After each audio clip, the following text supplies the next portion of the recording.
Like when he came to New York, I don't know what he was going through when his first issues with Birdman, the Cash Money, whatever it was. It wasn't really public like that, but I knew they might have been going through something. He come to New York, and I made sure wherever, at least when he was with me, not saying he was with me the whole time, but when he was with me, we made sure he was good. He come do JR Writer video. I go in the stash, he go 20,000 because he's doing it for free. And I didn't want him to think that, nah, you my friend, but you a superstar. Take this mattress money here. Hold Wayne down here, all that shit together. And anytime he was around, I just always wanted to treat him like family. Juelz Santana was supposed to be the major Dipset link connecting with Lil Wayne. But hold up, according to Cameron, he was actually helping bankroll Lil Wayne before that relationship really took off. Cam just shared a story that a lot of hip-hop fans probably never heard before. Back when Lil Wayne was reportedly dealing with issues behind the scenes and things weren't exactly perfect over at Cash Money, Cameron says he stepped in and made sure Lil Wayne was straight. We're talking real money involved, real loyalty being shown, and real relationships happening way before the blog started talking about it. And what makes this even crazier is Cam says he wasn't expecting anything back in return. He says anytime Wayne touched down in New York City, he treated him like family. You won't believe this. Cam even says he pulled out thousands of dollars for Lil Wayne during a JR Writer video shoot because he felt somebody of Wayne's level shouldn't be showing up for free. Now I'm about to let y'all hear this for yourselves, but before we get there, I need y'all to hit that like button, drop your thoughts down below in the comments, and make sure you subscribe. Let's get into it. When I got the Rockefeller, bro, I was trying to be one of the coolest niggas in the world because I already knew they had the situation, so I wasn't trying to ruffle no fella. Like you say, you trying to be Jimmy Butler on Golden State. Yeah, that's a great analogy. I'm trying to be Jimmy Butler on Golden State, a team that's already winning, and I'm just here to try to contribute. Right. The next one is a two-part question. How you and Lil Wayne got so cool? It's a great question. Like, I don't know. That's good. Because when I did my first album, I wasn't really up like that. And Cash Money, they was up before I had an album. But I did this song on Violate. I had an album, R.P. Chris Lighty. And I had a song on that album. And I remember them Cash Money niggas kept playing that shit on repeat one weekend in Memorial Weekend in Miami. Because we was staying in the same hotel and they was playing that shit on repeat. And when I seen Wayne was still young. We was both young. And he's like, yo, that's the best song this year. He was just showing me mad love. And we always stayed cool, just always stayed in contact.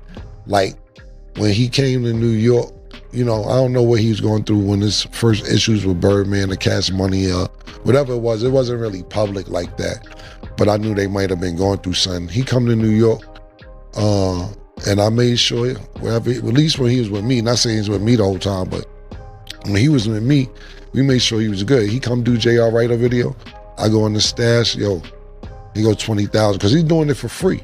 And I didn't want him to think that, nah, you my friend, but you a superstar, nigga. Take this mattress money here. Hold Wayne down here, all that shit together. And anytime he was around, I just always wanted to treat him like family and make sure he was straight because this nigga is on top of the world and then he's going through something with his family, his label, whatever, so you can see him fall back for a minute. But after that, he came out that slump. I don't even want to call it a slump. He came out that situation and that's when everything took off for him, to be honest with you, with a Millie and all the Carters and everything else. Right after that situation, it went crazy. Because if you look, he's a JR Writer video. He did the song Suck of the Night. Him and Juelz was supposed to do the album together. I introduced Lil Wayne to Young Jeezy. Like, Lil Wayne was with me when we went to do that video for Young Jeezy, that video where he did Paid in Full over. Soul Survivor. Me and Weezy was hanging out that day, and we went to that video shoot together. Wayne and Young Jeezy met each other that day because me and Wayne was fucking around. Oh, okay. I want to, because there's certain people that missed it. Who do you think, like I said, it was a two-part question. Who do you think at their peak moment, not longevity, but at their peak moment, had the biggest impact, Drake or Wayne? Because I was there for we was all there for both, and Wayne shit was crazy. There's a lot of people that don't know that, like the newer generation. Wayne peak was crazy. So who you think had a bigger impact? Bigger impact is Wayne. You don't get Drake without Wayne. You don't get Drake without the Wayne cosign. Now, what Drake did after that cosign, he went and made magic. Shit, went on a terrific run.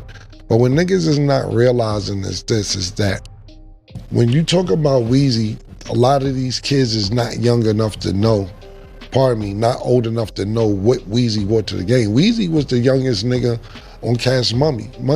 I remember old nigga knew Weezy for in the beginning when we used to watch videos, wobbity, wobbity, wobbly, wobbly. Like, that's all he did at the end.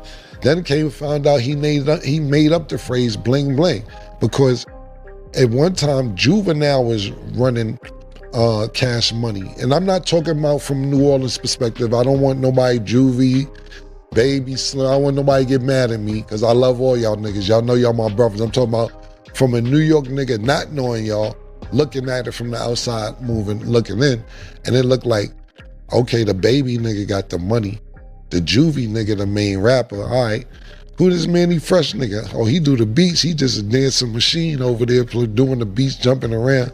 Okay, now you got Baby, this nigga doing the beats, and the lead nigga Juvie sold 4 million out the gate.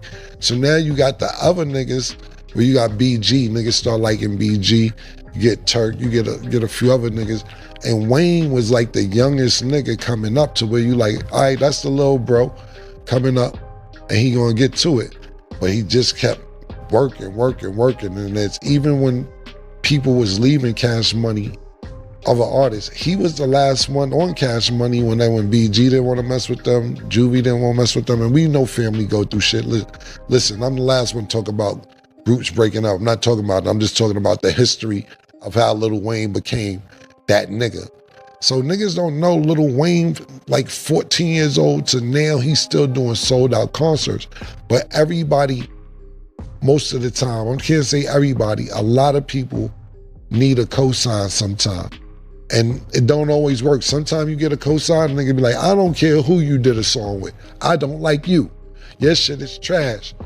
But you get the right cosign. You get what I'm saying? You get a Mace, a Puff to co-sign Mace, so Mace show his talent. Then you get a Mace to co-sign a Cam, so Cam can show his talent. Or you get a fucking Cam to co-sign the Diplomat, so they can go show their talent. A lot of people get cosigns, and when you get the right cosign, and if you're a good artist, then sometimes it helps out. Sometimes, because I don't want artists to hear this right now and be like, see, I told you, we got to go do a song with one of these niggas so we could pop off. It don't always work. I know niggas who got songs with the creme de la creme of the music industry and they still haven't gone nowhere. It ain't just about you doing a song with another artist. They got to like you too. So, yeah, that's the answer to your question. Sometimes the smartest play in hip-hop ends up being the one that gets your own fan base upset. For years, people looked at my relationship with 50 Cent and G-Unit like it was some kind of betrayal or bad business move. But listen to this. The biggest takeaway from this story honestly has nothing to do with rap. It's really about relationships. One thing I always say is opportunities usually show up through people before paperwork ever enters the conversation. When you hear Cam talk about Lil Wayne, it sounds way less like industry politics and way more like two artists recognizing talent before the rest of the world caught up. And we all know what happened after that. Lil Wayne eventually turned into one of the highest selling rappers ever. And then he went on to help create multiple superstar careers through Young Money. That's one of the craziest artist investments hip-hop has probably ever seen. And hold up, I think the story is also a reminder that success isn't always built in public. A lot of the biggest moves happen when cameras aren't around. One phone call, one favor, one introduction, one relationship that pays off years later. So now I want to ask y'all something. Do you think Cam'ron deserves more credit for helping Lil Wayne during that stage of his career? And if that Lil Wayne and Juelz Santana project actually dropped at its peak, would it have become a certified classic? Drop your thoughts down below in the comments and make sure you hit like and subscribe. Peace.